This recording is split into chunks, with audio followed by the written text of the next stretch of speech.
Salut à tous. Aujourd'hui, je vais vous raconter une histoire qui me hante encore. Une histoire qui pourrait aussi vous arriver. Parce que moi, je ne suis plus sûr d'être moi-même. Tu sais, certaines histoires d'horreur commencent avec un vieux manoir ou un cimetière abandonné. Mais la mienne, elle a commencé dans un simple appartement. Le mien. Tout a commencé par des petits détails. Mon téléphone que je retrouvais ailleurs. Des portes entrebâillées alors que je les avais fermées. Je me disais que j'étais juste fatigué. Mais quelque chose me tracassait. Cette impression étrange d'être observé. Pas par quelqu'un derrière moi, mais par mon reflet. Un soir, alors que je sortais de la salle de bain, j'ai entendu un murmure. Faible, indistinct, mais familier. C'était ma voix. J'ai cru que c'était un écho, un bruit extérieur.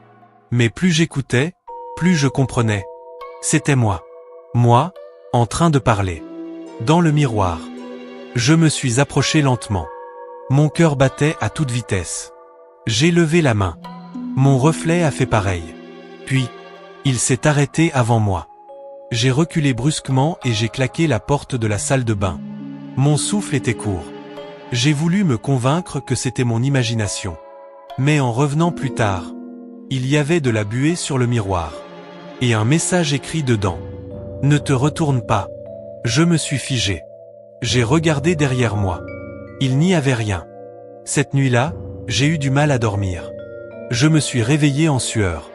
Quelque chose clochait. Ma porte de chambre était ouverte. Je l'avais fermée. Je me suis lentement levé. J'ai attrapé mon téléphone pour allumer la lampe. Et c'est là que j'ai vu une silhouette. Debout, immobile, au bout du couloir. Mon cœur s'est arrêté. Parce que cette silhouette, c'était moi. Je ne pouvais pas bouger. L'autre moi était là. Il me regardait, sans cligner des yeux. Puis, il a ouvert la bouche, et a chuchoté. Il est temps. Je me suis précipité pour allumer la lumière. Il n'y avait plus personne. Le lendemain, tout semblait normal. Jusqu'à ce que je me regarde dans le miroir. Mes cernes n'étaient plus marquées. Ma peau plus pâle. Et quand j'ai bougé, mon reflet a hésité une fraction de seconde avant de me suivre. Le soir, j'ai appelé mon meilleur pote. Je lui ai raconté ce qui se passait. Il a ri. Mec, t'as juste besoin de sommeil. Mais en plein appel, il s'est arrêté net. Attends, t'es sûr que t'es seul chez toi? J'ai froncé les sourcils. Pourquoi tu dis ça? Parce que j'entends quelqu'un respirer à côté de toi. Il a raccroché. J'ai couvert mon miroir avec un drap.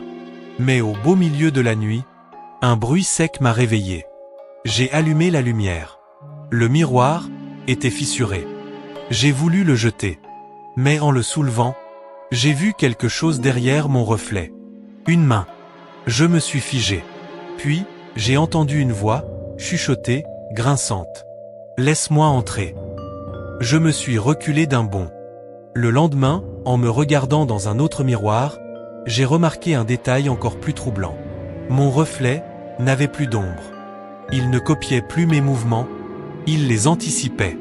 Ce soir-là, je n'ai pas dormi. Je surveillais mon reflet, prêt à réagir. Puis, à 3h33, il a bougé avant moi. Il a levé la main. Puis il a parlé. C'est mon tour maintenant. Et la lumière s'est éteinte. Quand je me suis réveillé, je me sentais différent. Plus léger. Je me suis approché du miroir. Et j'ai compris. Ce qui me regardait à travers. Ce n'était plus moi. Moi, j'étais de l'autre côté. Et toi, as-tu déjà eu cette sensation étrange face à ton reflet? Laisse-moi ton avis en commentaire, et surtout, n'éteins jamais la lumière devant un miroir.